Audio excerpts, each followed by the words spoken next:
Be'ezus Hashem Yisbarech, we will continue what we are learning in the holy letters of the Balatanya, letter number 12.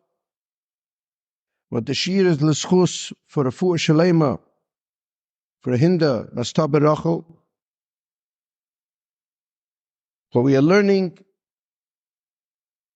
the depth and the majesty of this letter from the Balatanya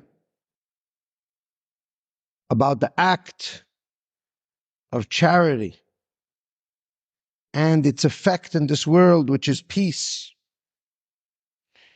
and how the inner obsession with charity,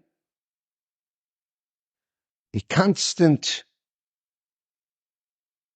obsession that's in mind, heart, body, and soul, with compassion, that reveals a never-ending, everlasting tranquility. And we are going deep into this idea of understanding the difference between merely being engaged in tzedakah and then investing your whole life. A person invests money into a business, they invest their time into a business, but then to invest your whole life into compassion, to enter into compassion, which means you are completely obsessed, completely permeated. Your whole life is compassion. You invest your entire consciousness, your entire energy, your entire time. You eat, breathe, speak, and generate compassion, which means that your profit is compassion. You invest your principle, you invest your energy, and the profit that you seek to get, what you seek to recover when you are making the calculation of how you did in your investment. Some people go to school and they get a PhD,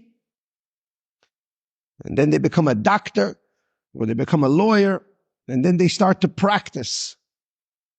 And they're constantly making either willing or unwilling tests. The initial tests are given to you by a university, and you see where you're holding. And then you get your PhD, you get the initials after your name, and then you start to practice, and then you make a profit. You're able to prosper. You make money, and you're able to continue living. All of that is the profit.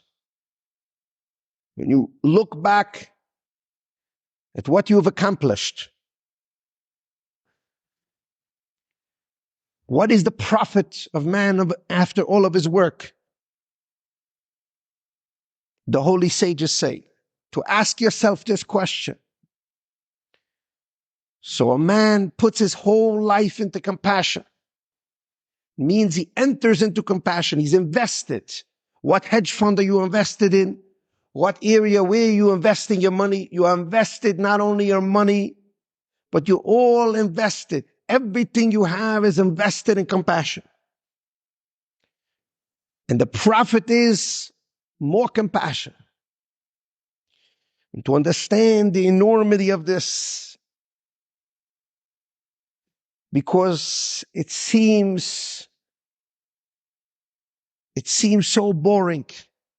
When you look at it just from the letters on the page, it seems like it's a boring thing. I take a coin, I put it in the pushka. It's not as exciting as eating a scrumptious meal. I take $100 or $500 and I give it to a poor man for Shabbos. It seems not as exciting as pursuing a new deal. I take $1,000 or $2,000 and I give it to a person who hasn't paid his rent, who doesn't have food for Shabbos. It doesn't seem like it's as exciting as going on my yacht or your yacht on the blue water.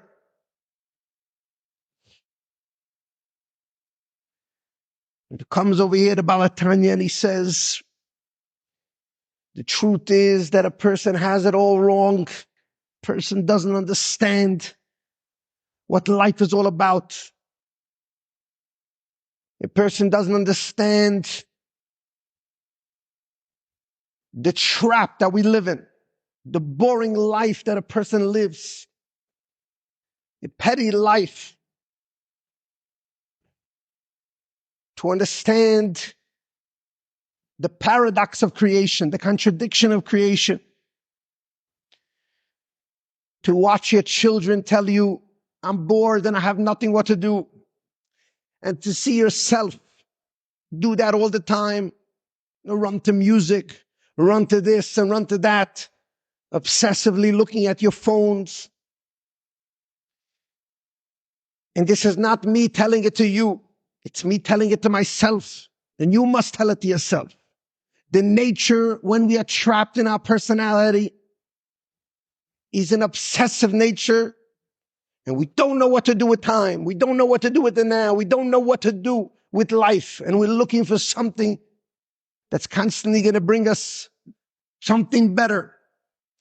But we don't stop and think and ask ourselves.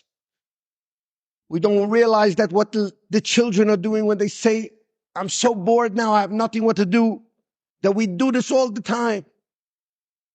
We live a whole petty life, going from one news to the next news, never stopping to ask ourselves, not that we don't, but that the personality, all of our personalities never stop to ask, what's this insanity? Where are we running to? The Holy Balatanya explains this is the trap of time. This is the trap of exile. This is the trap that the world's been in for a few thousand years. And nobody's ever came to redeem anyone from this trap. Until the Baal Shem Tov came onto this world and he said, the future to come, L'Asid Lavoi. We're going to usher in a time when there is no more time. We call it the future, L'Asid Lavoi, Acheres Hayomim, the end of days. Because in that time, in that space, there will be no more time. We will touch a space that's never ending and everlasting. In that space, there will be no more psychological time. There will be no more a tomorrow. But the Holy Baal Shem Tov, the Holy Balatanya, and the great Chassidic masters said that they all came on this world for us to get the gift of eliminating time today.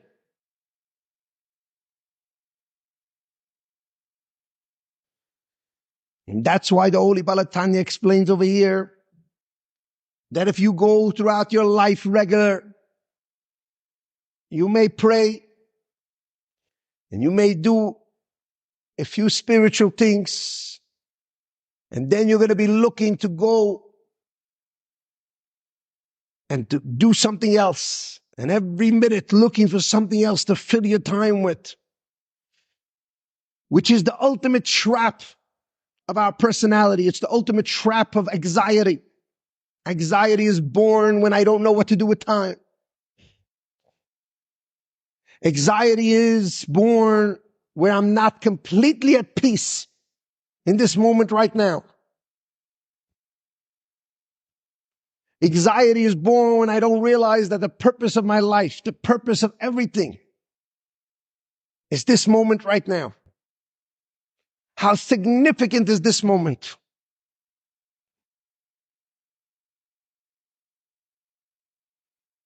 The Holy Balatanya explains that when you take out $100 bill and you give it to a poor man, you have stopped time. You have actually made a miracle. The word nature in Hebrew means teva. The word teva in Hebrew means to be drowned, to drown. The world is trying to drown you out, to stifle out your life, to stifle out the newness of this moment right now. That everything should be boring, that you should want to pursue something new in the future. Something better is coming tomorrow. I'm going to give charity one time in the future when I'm going to have a big white beard, when I'm going to be the perfect version of me, both man and woman. I'm going to have a better house, a better home, a better peace, a better marriage, better children. Everything's better coming tomorrow. But this moment right now, we're trying to get to tomorrow.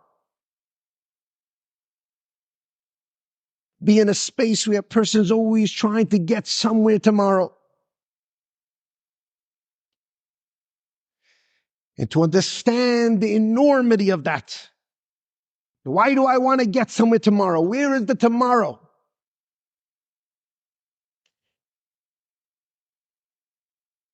Explains the Holy Balatanya, the better version that you want tomorrow, you must make that better version today. This moment right now. If you're feeling unsettled, it's because you want a better moment the next moment, but the better moment in the next moment, it's not there for you. It's never going to be there.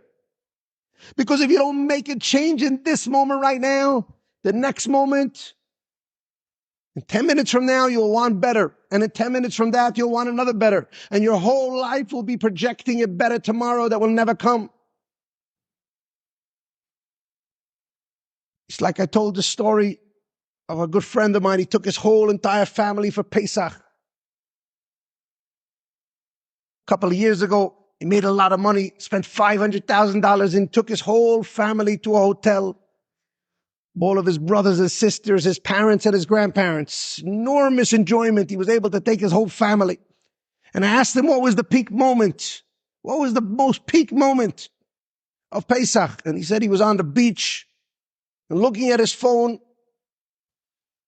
And he was in the middle working on another deal during Alamoid. And he was thinking about where he was going to go next Pesach. And I was like, don't you see the insanity of what you're doing, of what you're saying?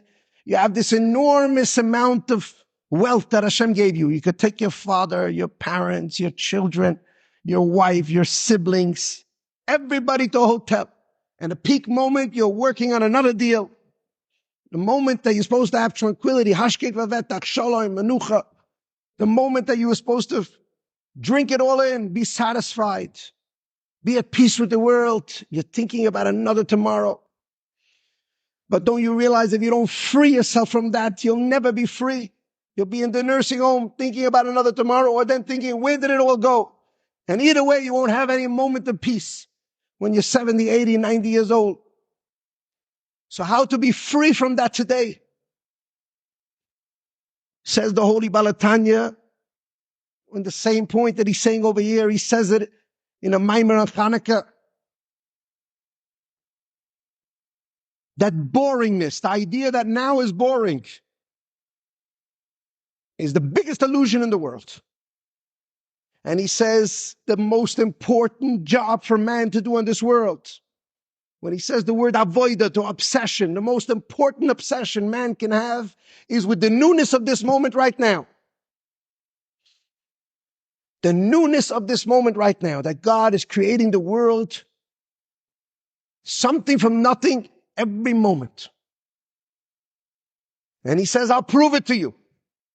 Because if you were told right now that you weren't going to live because you have a certain disease, you would take all of the medicines that would be the most horrifying taste,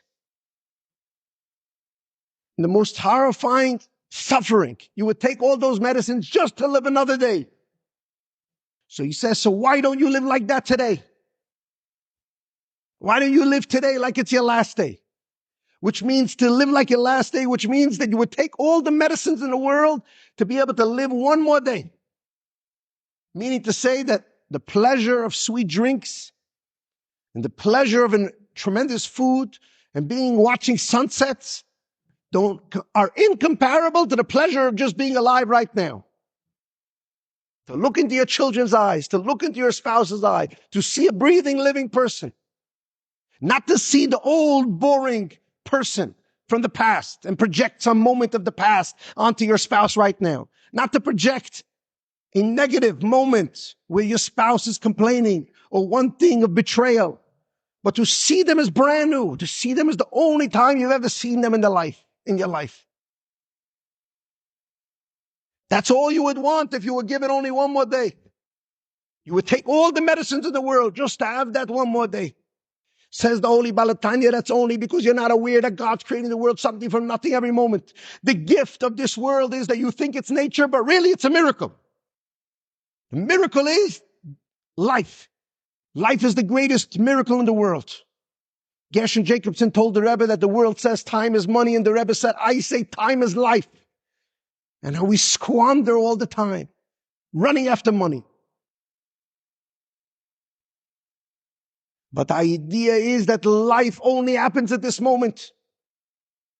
And the Holy Balatanya says, why is there morning and night? Erev boiker. Erev means to blend. It's becoming boring. We're blending. It's becoming insignificant. And boiker means to have clarity, to be aware, to be fully alive to the newness of the moment. Explains the Holy Balatanya, because God realized that the trap of exile, the trap of this life is that you don't appreciate that the uniqueness of life is that life is all the time.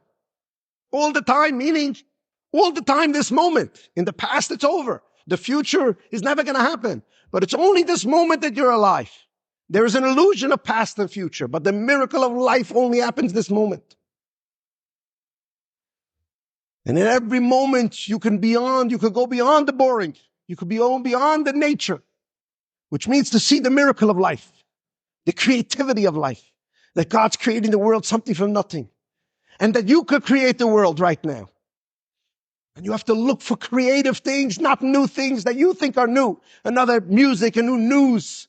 Those are the gates halmavis. Those are the shadow. Those are the alter ego. Those are the ra. Those are the insignificant, the illusions of newness.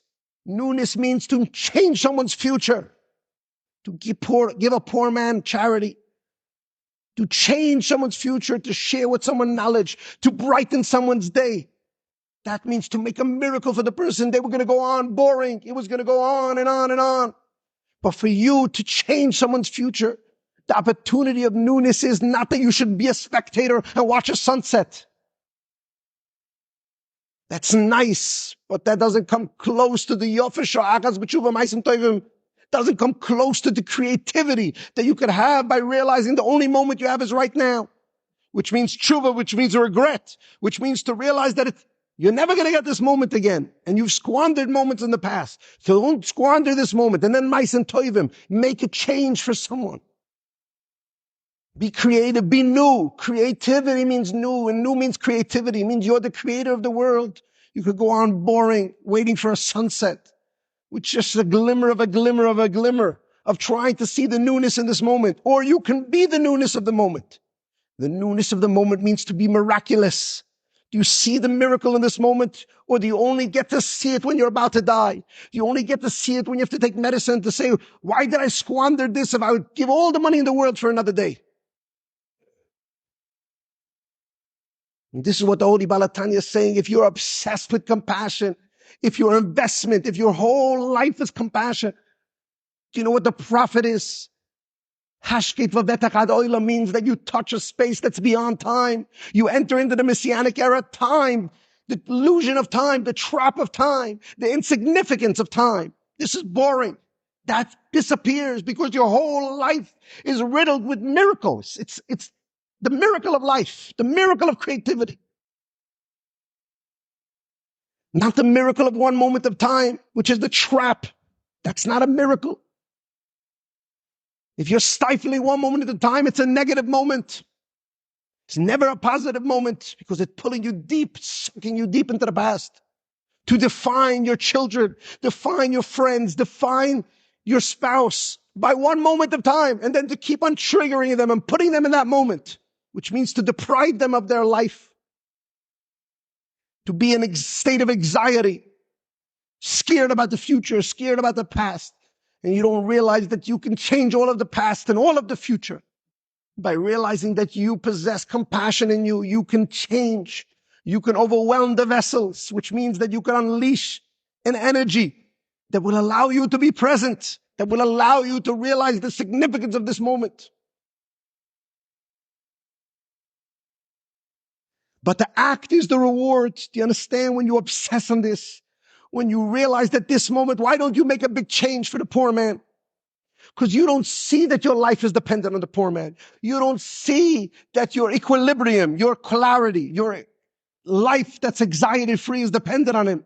You don't realize that it's mida keneged mida. You can have a boring life, gvura, mida keneged mida, always waiting for a better future. And you live your whole life like that, the petty life, never to be present in this moment. Or you can look at the poor man and say, why do I have? And go deep within, force yourself, push yourself, obsess on compassion. The deep inside you, you have compassion, the newness of this moment. And to realize that you're not to be grateful. Why do you have this at all? Who gave it to you? And then to push yourself and to give compassion, which means to go deeply into the now, which to see the creativity of this world, the quality of what God's giving you at this moment. He's giving you chesed chinam. He's giving you unconditional love that He's allowing you to live this moment right now. And for you to touch the moment, touch the compassion, for you to transcend nature. It might look to everybody, it's the same boring thing, putting a coin in the pushka, giving $1,000 to a poor man, smiling to a poor man, putting yourself in his shoes. It might look like it's the regular activity like everyone else, but nothing could be further from the truth, because it's a hashkit v'vetach hadolam. Because when you do that, God unleashes a core of your soul that gives you a tranquility that you never thought possible. He gives you a clarity of the Messianic era, and to have that now in Gullus, not to be riddled with anxiety, not to need to go to therapy, not to be constantly preoccupied with one moment in time, but to be free from that, to be free from time, to have a never-ending, everlasting, silent tranquility, to touch a space that's beyond time. If you want that profit, you need to invest your life into compassion. Where you invested, what hedge fund? You need to entirely invest yourself in compassion. If you want to break out of your anxiety, you want to break out of your social peer pressures, you want to break out of any psychological issue you have. Why can't I just have peace? Why can't I just enjoy? Why is life so boring? It's because whatever you give, you get. If you're living a boring, petty life, where you're waiting one moment to go on vacation, you're never going to have any happiness. But to be a life, to be obsessed with compassion, is to unleash a core of your soul where all of time stops, where this moment is the most significant moment in the world, where you're present with your children, where you're here for everyone, and no one is here for you. The most magical thing in the world, but if you don't try it, you'll just be in a state of why, when. And that when will never come. But to make the Messianic era real now, that's what he says in this letter, to make it now, to get that clarity now, to get that reward. And it is a reward, because man himself does not possess the potential to be present every moment. He doesn't possess the potential to have clarity into the whole history. He doesn't possess the potential to have godly revelation when he prays. He does not possess it. But if you make compassion your obsession, then the reward, it is also a reward. It's the cause and effect, but it's something you can't get on your own. It's given to you from heaven. It's given from you from deep within yourself. Deep within the core of who you are comes revealed into you, and you become anxiety-free. You become selfishly free because you become selfless. You get into a state where the true miracle of life starts to unfold. And the true miracle of life is to make miracles for everybody, to be really creative, to really see the newness of this moment, which could only be if it's mais and toivim. But it only could come from tshuva. Tshuva meaning to say that this moment right now, the whole world depends on what I'm going to do. My child depends. The insignificant thing of my friend is the most significant thing in the world. How a person is going to feel for one moment in time is the most significant. Because if you touch that moment, well, time stops. You understand? Hashkit vaveta, why can't we talk about it? Because did you ever experience one moment in your life that time stopped still? That's what he's saying. Ad oilam. La'asid lavoy, the future to come. What's going to be then? What's going to be the future then? There is no future. Time stops. The trap of time stops. It's a perpetual, never-ending creative thing. The world will be created, something from nothing all the time, even then. But we will live with that energy. We will understand that thing. But to be able to choose that now is only now. To be able to make miracles now is only now. What we do now is what we're going to live with in the future. But it's only now that we make our stand. How beautiful it is to give up the job that I'm pursuing, the job that I'm in, and to enter in to the family business of compassion from Avraham Avinu, to jump into a different thing. I could still be in the office, but I am on a different level. I'm on a different mission. My mission is compassion. I could start today. Tiny moment. Nobody became a lawyer overnight. One day a decision to become an accountant. But make the decision today that I want to be in a space of complete peace. I want to have tranquility. I want to know the secrets of the Torah. I want to know everything. How can I get there? Says the Holy Balatanya, if you compel and you commit your life to obsession with compassion, the end result will be you will touch a place of no time. You will have the miracle of life. You will experience something that's undescribable. And how magical it is for somebody to choose that today when we're still in exile, when everyone else is being drowned out by the boringness of time. And you can transcend to a place that's beyond time, where time takes no position. And you are at peace with the world because you know your purpose. You know your creative power, and you know what's significant. To make a change in someone's life is the most creative thing you could do. It's when you become a partner with the divine. It's when the compassion is unleashed through you. And in that space, there's a silent tranquility. There's an indescribable infinity. There's an indescribable unity with the creator of the world. And in that space, you realize that the reward is that God allows you to be partner with him to create the world anew. It's the most magical thing in the world, but to describe it is to discuss it. But to do it is to drink it. We cannot describe water and get full from water in the desert. We must drink the water to quench our thirst. So a person has to make the decision today. The whole past is gone. Only you have is today. Make a decision today that your life will be compassion and you will get rid of time. All of time will stop. Nothing will be boring. You will unleash a presence where you and the creator of the world are one, where you are in a miraculous state. You are not trapped by nature. You have unleashed a place of ad oilam, never ending, everlasting. The miracle of the newness of time, which is the most magical thing in the world.